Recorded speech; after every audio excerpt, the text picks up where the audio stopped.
بسم اللہ الرحمن الرحیم۔ السلام علیکم ورحمۃ اللہ وبرکاتہ۔ حضرت انس رضی اللہ عنہ سے روایت ہے کہ رسول اللہ صلی اللہ علیہ وآلہ وسلم نے فرمایا، اپنے مسلمان بھائی کی ہر حالت میں مدد کیا کرو، خواہ وہ ظالم ہو یا مظلوم ہو۔ ایک آدمی نے دریافت کیا، یا رسول اللہ صلی اللہ علیہ وآلہ وسلم، مظلوم ہونے کی حالت میں تو میں اس کی مدد کروں گا، یہ بتائیے کہ ظالم ہونے کی صورت میں میں اس کی کیسے مدد کروں؟ آپ صلی اللہ علیہ وآلہ وسلم نے فرمایا، اس کو ظلم کرنے سے روک دو، کیونکہ ظالم کو ظلم سے روکنا ہی اس کی مدد ہے۔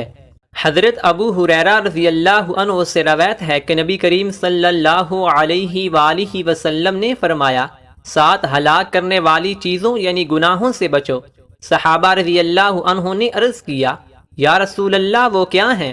آپ صلی اللہ علیہ وآلہ وسلم نے فرمایا، اللہ تعالیٰ کے ساتھ شرک کرنا، جادو کرنا، کسی جان کو ناحق قتل کرنا، سود کھانا، یتیم کا مال کھانا، لڑائی کے موقع پر پیٹ پھیر کر بھاگنا، اور بھولی بھالی پاک دامن عورتوں پر تہمت لگانا۔